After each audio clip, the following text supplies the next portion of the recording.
Welcome back to DBS and to Law Factor Live. We're talking about life, really, life in general, the things that we hear, the things that happens in life, and we sometimes shrug it off or we just laugh it off, whichever suits our fancy. And I promised my guests that I had something in my mind and I wanted to kind of share that with them. We were talking about it earlier offset, so I want to bring it back. Is it true what they say about men with bald heads? Bald head? Men with bald head, they know their job very well. That's what I want to say. If you want to know the type of job, which job is that? Men? Is it a career? I'll agree with you that to a certain point. You would, because you've got bald head, isn't it? Yeah, we are bald head. You can imagine that we just make and find out we are bald head. And find out we have our job, we know how to what to do. Of course. I just think on the shampoo we save, we can wash our head and face in one. Hey, you can imagine that. Hairdryer. Well, I could remember sometimes when you are doing that for the big people, you know, you're doing your job very well at home, and when you and your wife is there, after some times, you know, when it's so nice, they scratch your hair. Yeah. And before you finish it, damn, look at my hair floor. You know you're doing your job very well. Yeah. But you know, we talk about life. I mean, for each of you, what makes you feel happy to be alive? OGB? A lot of things. You know, sometimes even some negative things that have happened to us, all right? Depends on how you look at life. It's a process. Nothing good comes easy. You know, that is even why, even like drawing the attention back to the Bible. You know, when I read the story about Joseph in the Bible, the dreamer, he dreamed all positive things, but he never knew about the negative things he was going to go through. God did not show him that. So life is like that. So when you see some of the negative things, even when you're feeling down, ask yourself, God, can you please open my eyes to see where you're leading me to? That is why you have a focus. This is what I'm trying to achieve and working towards it. So you make sure that no matter what you're going through, it will come to an end. Yeah, but how do we cope? I mean, how would you cope? Because, I mean, life throws so many horrible things at us. And sometimes we even, I hate to say this, and my mom's not going to like me, but we don't even think, you know, that there is a God. Because if there is a God who loves us and wants best for us, why is he putting us through so much pain? But that's what I'm telling you about Joseph. Could you imagine Joseph's brothers put him, they were arguing with him in front of him, let's kill this boy. Because look at his dreams. He said his cow ate all our own. Yeah, I know that. But and they put him in a pit and sold him. But you're taking me back to the Bible. I'm talking about right here and now. When you have something that's disturbing you or causes you pain, how do you overcome that? Okay, first of all, put that. They said something which cannot be cured must be endured. Okay. If you know this thing cannot be cured, and this is part of my life now, just make yourself happy. Because the more you think about it, it will weigh you down. Do you understand? And when you believe this is part of me, let me accept it. Let me deal with it. Let's move on. I believe. I also believe here. You know, you've got one life, and it's got so much ups and downs in life.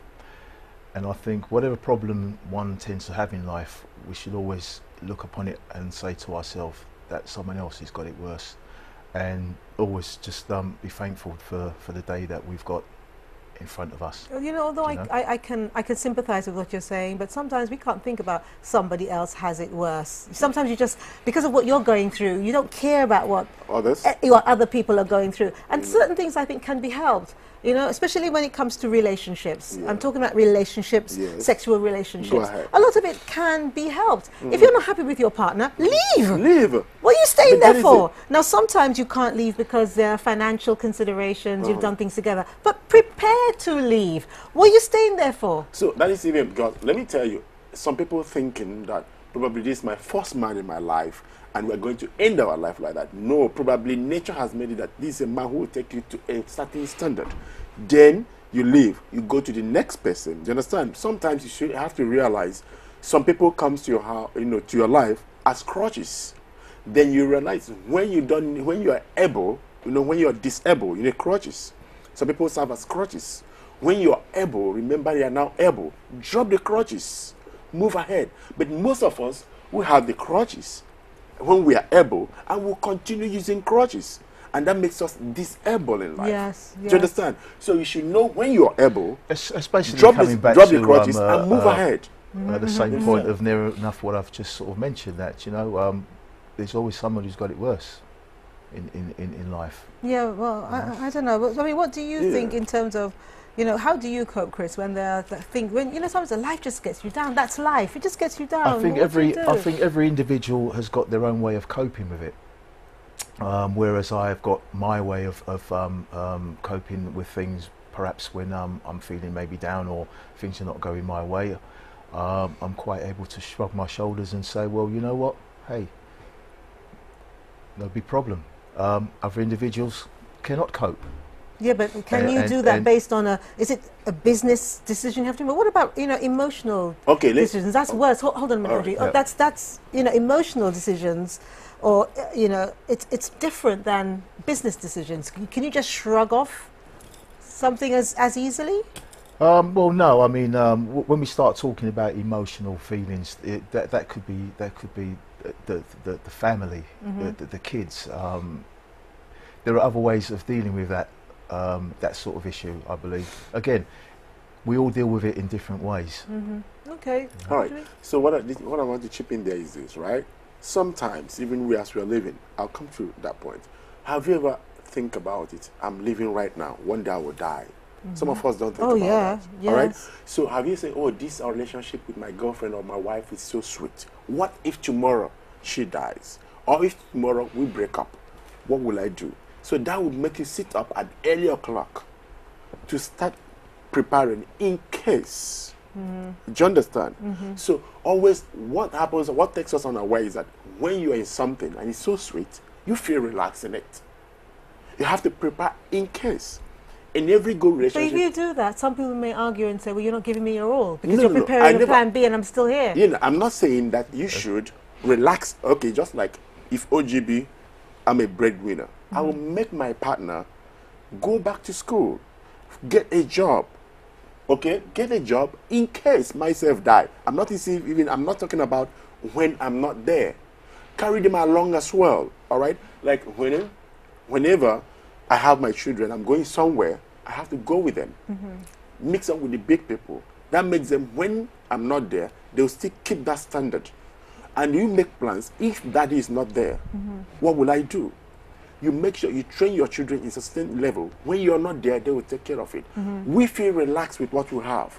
You understand? Yes. I'm advising even ladies, young people, when you're in any relationship, prepare yourself, develop yourself. When you're loving that person, go back to school or find a good job, even when the person has millionaires.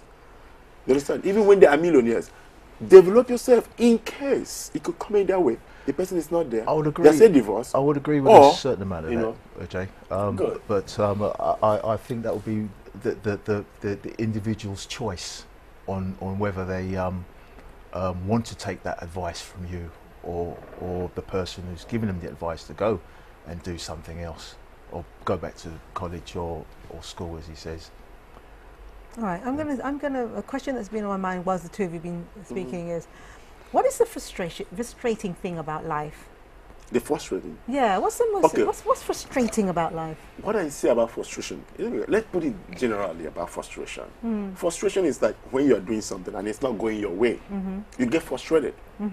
Probably sometimes it's not, maybe we are doing the right thing at the wrong time.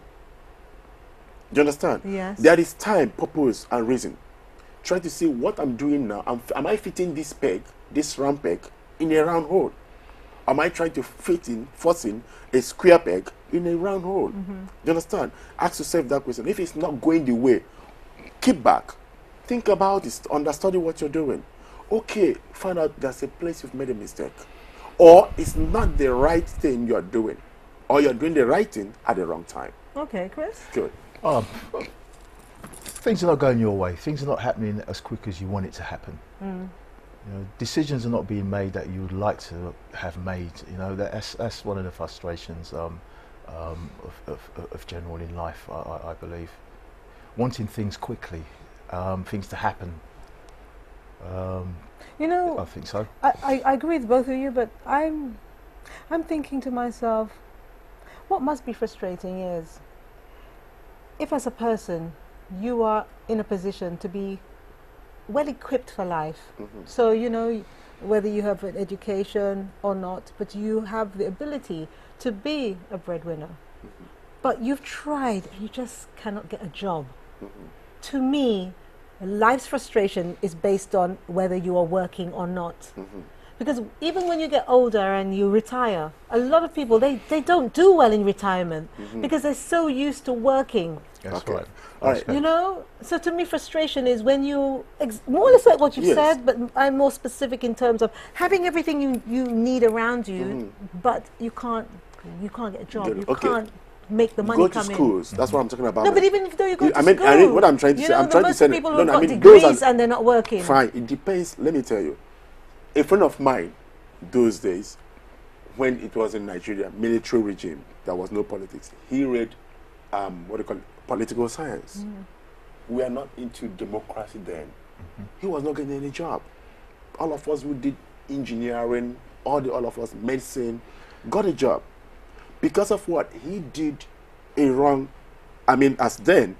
So when the military handed over to the civilian, you see this guy, under a twinkling of an eye, got a job. Now go to schools here, everybody is studying business studies.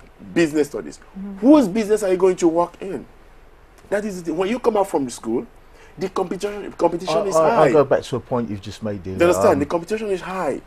About being frustrated. I mean, you've got so many skillful people, engineers, builders, people with qualifications, and to find out they can't find any work or subjects in what they've studied.